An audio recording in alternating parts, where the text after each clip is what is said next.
पारो या मालिकेच्या आजच्या भागात आपण पाहणार आहोत आबासाहेब सगळ्यांची हात जोडून माफी मागतात आणि आदित्य प्रीतमला म्हणतात की तुम्ही माझ्या जवळ होतात तरीसुद्धा मी तुम्हाला माझ्या जवळ घेऊ शकलो नाही, मला माफ करा. आणि मग ते श्रीकांतला भेटायला जातात आणि त्याचीसुद्धा हात जोडून माफी मागतात. पण श्रीकांत त्यांना माफी मागू देत नाही आणि रडतच त्यांना मिठी मारतो. आणि मग त्यानंतर अहिल्या आदित्यला आणि प्रीतमला म्हणू लागते की बरं झालं तुम्ही मला न सांगता दादाच्या गावी गेलात, कारण जर मला माहिती असतं ना तर मी तुम्हाला कधीच जाऊ दिलं नसतं आणि आजचा हा दिवस आपल्याला बघायला मिळाला नसता. आणि मग त्यानंतर ती आदित्यला आणि प्रीतमला देखील सॉरी म्हणते आणि पारूचे देखील मनापासून आभार मानते. त्यानंतर मग आबासाहेब म्हणतात की अहिल्या, प्रीतमचं आणि प्रियाचं एकमेकांवर खूप प्रेम आहे, जर तुझी इच्छा असेल तर आपण त्या दोघांचं लग्न लावून देऊ.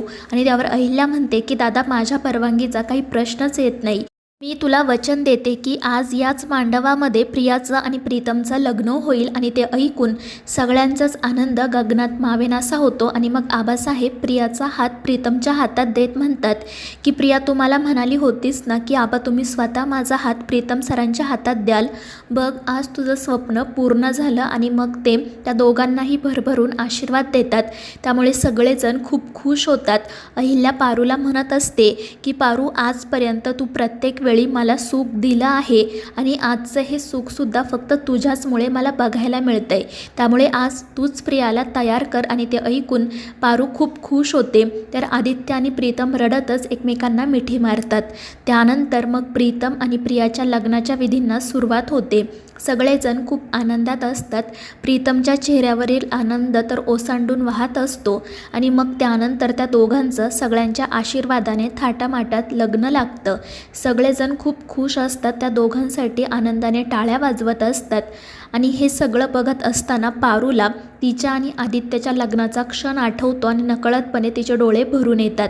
त्यानंतर मग प्रताप प्रीतमचा कान पिरगळतो आणि प्रियाला कायम आनंदात ठेवायला सांगतो. त्यावर प्रीतमसुद्धा हसतच हो म्हणतो. आणि मग त्यानंतर प्रीतम आणि प्रिया आबासाहेबांचा आणि प्रतापचा आशीर्वाद घेतात.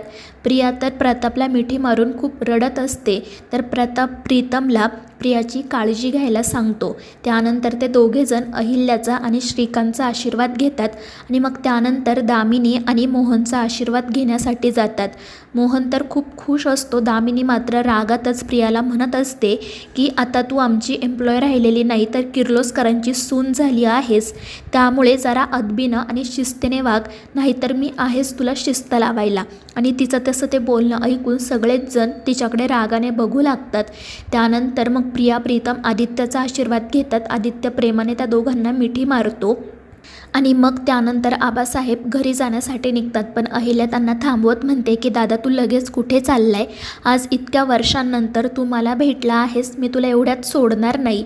पण आबासाहेब म्हणत असतात की अहिल्या, जेव्हा मी इथे आलो तेव्हा हे माझ्या बहिणीचं घर होतं, पण आता हे माझ्या मुलीचं सासर आहे आणि मुलीच्या सासरी राहू नये, दुरूनच तिचा संसार बघावा, तिला आशीर्वाद द्यावा असं म्हणतात ना, त्यामुळे आता मी जातो.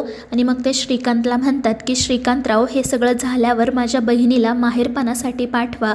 आणि त्यावर श्रीकांतही हो म्हणतो. त्यानंतर मग पारू मारुतीची आणि गणीची आबासाहेबांना ओळख करून देते. आबासाहेब पारूला म्हणत असतात की पारू, आता तुला फक्त एक नाही तर 2-2 घरं आहेत, तू कधीही हक्काने आमच्या घरी ये, तुझं नेहमीच स्वागत असेल. आणि त्यावर पारूसुद्धा हो म्हणते.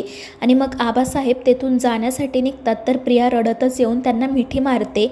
आबासाहेब तिला समजवतात आणि मग त्यानंतर ते आणि प्रताप तेथून निघून जातात. तर प्रीतम प्रियाला धीर देत असतो. त्यानंतर मग गृहप्रवेशाचा विधी सुरू होतो. अहिल्या हसतच म्हणत असते की झालं बाबा एकदा प्रीतमचं लग्न, माझं स्वप्न पूर्ण झालं. आणि ते ऐकून सगळेजण हसू लागतात. त्यानंतर मग अहिल्या प्रियाला म्हणते की आता तू माप ओलांडून घरात ये, लहानपणी मी तुला अर्ध्या वाटेत सोडून गेले होते, पण आता मी त्या सगळ्याची कसर भरून काढणार आहे, तुला खूप प्रेम देणार आहे. आणि ते ऐकून दामिनी मात्र खूप चिडते आणि मनाशी म्हणत असते की आता या प्रियाला खरी सासू कोण आहे ना ते मी दाखवते. त्यानंतर सावित्री प्रिया आणि प्रीतमला म्हणते की घरात जाण्याआधी तुम्ही दोघांनीही उखाणा घ्या. पण प्रीतमला उखाणा म्हणजे काय ते माहितीच नसतं. आणि मग त्यानंतर पारू प्रियाला म्हणते की प्रिया मॅडम आधी तुम्ही उखाणा घ्या, मग प्रीतम सर घेतील. आणि मग प्रिया छान उखाणा घेते.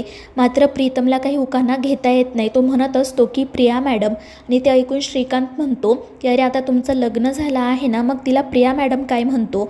मात्र प्रीतमला उखाणा घेताच येत नाही. तर पारू म्हणत असते की लग्न होईपर्यंत मी प्रीतम सरांच्या टीममध्ये होते, आता मात्र मी प्रिया मॅडमच्या टीममध्ये आहे, त्यामुळे मी काही त्यांना मदत करणार नाही. आणि ते ऐकून मग आदित्यच प्रीतमला मदत करायचं ठरवतो आणि त्याच्या कानात एक उखाणा सांगतो. मात्र तो जुना पुराणा उखाणा ऐकून सगळेजण म्हणतात की हा उखाणा अजिबात चालणार नाही. प्रीतम तू काहीतरी नवीन उखाणा घे, त्याशिवाय तुला काही घरात येऊ देणार नाही. तर मित्रांनो, या मालिकेच्या पुढील भागांच्या अपडेट्ससाठी आपल्या चॅनेलला सबस्क्राईब करा.